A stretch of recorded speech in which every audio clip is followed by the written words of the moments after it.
ಸಾಮಾಜಿಕವಾಗಿ ಕಳಿಸ್ತಾರ ಅಂತ ಏನು ಮಾಡ್ತಿರ್ಲಿತ್ತು, ಅಲ್ಲಿ ಹುಟ್ಟಿದಂಥ ಹುಡುಗರಿಗೆ ಶಿಕ್ಷಣ ಕೂಡ ಪಡ್ಕೊಳ್ಳೋದು ಭಾಳ ಕಷ್ಟ ಇತ್ತು.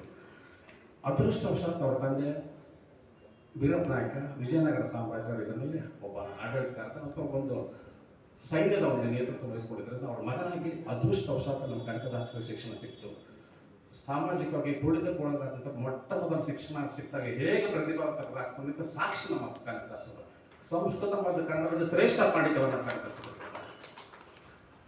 ಇಡೀ ತಮ್ಮ ಬದುಕಿನೊಂದಿಗೆ ಅವ್ರಿಗೆ ಅವ್ರ ವ್ಯಾಸರಾಜ ಸಿಕ್ಕಿದ್ದು ಅವ್ರು ಬಹಳ ದೊಡ್ಡ ಭಾಗ್ಯ. ಅವ್ರ ವ್ಯಾಸರಾಜ ಅವರ ಮೆರಿಟನ್ನು ಗುರುತಿಸ್ತಾರೆ. ಮೆರಿಟ್ ಅನ್ನೋ ಪದವನ್ನು ಯಾಕೆ ಉಪಯೋಗಿಸಿದೆ ಅಂತಂದ್ರೆ ಕನಕದಾಸ ಕನ್ನಡಕ್ಕೆ ಮೊಟ್ಟ ಮೊದಲು ಮೆರಿಟನ್ನು ತೋರಿಸ್ಕೊಡ್ತಾರೆ. ಕನಕದಾಸ ತನ್ನ ಪ್ರತಿಭೆ ತನ್ನ ಸಾಮರ್ಥ್ಯದಿಂದ ವ್ಯಾಸರಾಜ ಗುರುತಿಸುವ ಮಾಡಿಕೊಂಡ್ರು. ಅವ್ರನ್ನೇನು ಸಮಾಜಕ್ಕೆ ಕೆಳಸ್ತರದಲ್ಲಿ ವ್ಯಾಸರಾಜ ಗುರುತಿಸಲಿಲ್ಲ.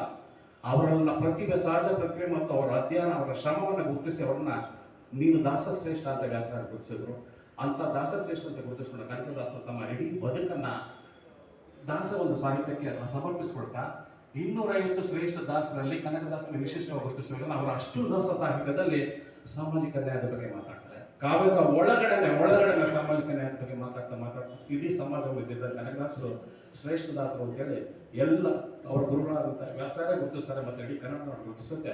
ಅವ್ರು ಕೊಟ್ಟ ಬೆಳಕಿನ ಅಡಿನಲ್ಲಿ, ಆ ಕಾಲಕ್ಕೆ ಕೊಟ್ಟ ಬೆಳಕಿನ ಅಡಿನಲ್ಲಿ ಸ್ವತಂತ್ರ ನಂತರ ನಾವೇನು ಸಂವಿಧಾನವನ್ನು ರೂಪಿಸ್ಕೊಂಡ್ವಿ, ಬಾಬಾ ಸಾಹೇಬ್ ರೂಪಿಸಿದ್ರು ಅಂಬೇಡ್ಕರ್ ಸಂವಿಧಾನ, ಆ ಸಂವಿಧಾನದಲ್ಲಿ ಇವೆಲ್ಲ ಬೆಳಕುಗಳು ಜ್ಞಾನಗಳು ಬಂದಿದ್ರಿಂದ ನಮ್ಮ ಸಂವಿಧಾನ ಶ್ರೇಷ್ಠ ಸಂವಿಧಾನ ಆಯಿತು.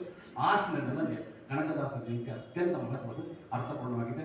ನಾವು ಕೂಡ ವಾಣಿಜ್ಯ ತೆರಿಗೆ ಇಲಾಖೆಯಲ್ಲಿ ಒಬ್ಬ ನಾಗರಿಕರಾಗಿ, ಸರ್ಕಾರದ ನೌಕರರಾಗಿ ಅವರ ಜಯಂತಿಯನ್ನು ಅರ್ಥಪೂರ್ಣವಾಗಿ ಆಚರಣೆ ಮಾಡಬೇಕು. ಈ ಹಿನ್ನೆಲೆಯಲ್ಲಿ ನಾವೆಲ್ಲರೂ ಸೇರಿದ್ದೀವಿ. ಮೊದಲನೇದಾಗಿ ಇಷ್ಟು ಶ್ರದ್ಧೆಯಿಂದ, ಗೌರವದಿಂದ ಆಚರಣೆ ಮಾಡಲಿಕ್ಕೆ ತಮ್ಮೆಲ್ಲರೂ ಅತ್ಯಂತ ಗೌರವದಿಂದ ನಾನು ಸ್ವಾಗತಿಸಿದ್ರೆ ಮುಂಚೆಪಾಡಿ ಇಂಥ ಅರ್ಥಪೂರ್ಣವಾದ ಕಾರ್ಯಕ್ರಮಕ್ಕೆ ಸಹಜವಾಗಿ ನಮಗೆ ಅನೇಕ ಅತಿಥಿಗಳನ್ನು ಆಹ್ವಾನಿಸಿದ್ದೇವೆ. ಅವರ ವೇದಿಕೆ ಸಮಯ ಮೊದಲನೇದಾಗಿ ನಮ್ಮ ನಡುವಿರ್ತಕ್ಕಂಥ ಅತ್ಯಂತ ಹಿರಿಯರಾದಂಥ ಗೌರವಾನ್ವಿತ ಅಪರಾಧಿತರು, ವಿಚಾರವಂತರು, ಅವ್ರ ಜೊತೆ ಅನೇಕ ಸಾರಿ ಚರ್ಚೆಗಳು ಭಾಗವಹಿಸಿದ್ದೇನೆ. ಅನೇಕ ಸಾಹಿತ್ಯಿಕ ವೈಚಾರಿಕ ವಿಚಾರಗಳನ್ನು ನೇರವಾಗಿ ಮತ್ತು ಅತ್ಯಂತ ಖುಷಿಯಿಂದ ಹಂಚಿಕೊಳ್ತಕ್ಕಂಥ ಗೌರವಾನ್ವಿತ ಮಿರ್ಜಾ ಸಾಹೇಬ್ರನ್ನ ವೇದಿಕೆ ಮೇಲೆ ಆಹ್ವಾನಿಸಿದೆ. ದಯಮಾಡಿ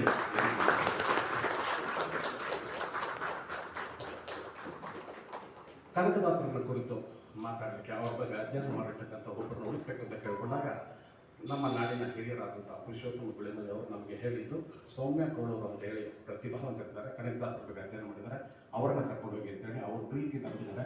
ಸೌಮ್ಯ ಕೋಳೂರು ಅವರನ್ನು ವೇದಿಕೆ ಮೇಲೆ ಆಹ್ವಾನಿಸ್ತೀನಿ. ಅವ್ರ ಬಗ್ಗೆ ನಂತರ ನಾನು ಮಾತಾಡ್ತೀನಿ. ದಯಮಾಡಿ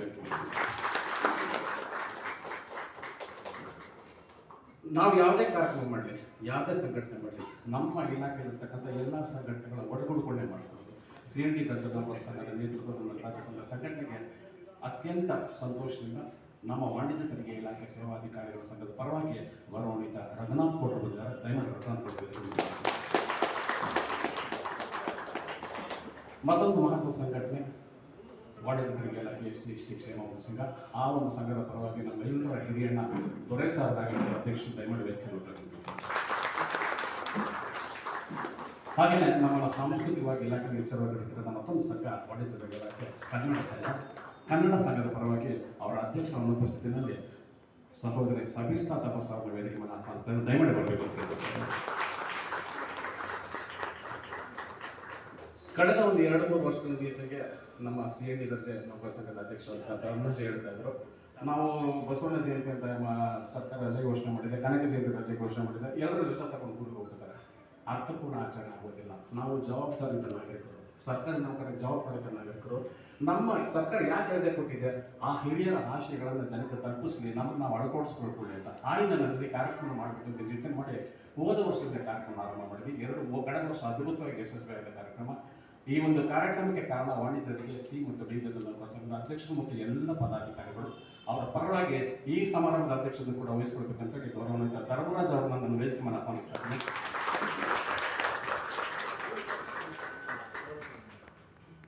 ತಮ್ಮೆಲ್ಲರನ್ನ ಪ್ರಾಸ್ತಾವಿಕವಾಗಿ ಸ್ವಾಗತ ಮಾಡಲಿಕ್ಕೆ ಮೊದಲು ಒಂದು ಪ್ರಾರ್ಥನೆ.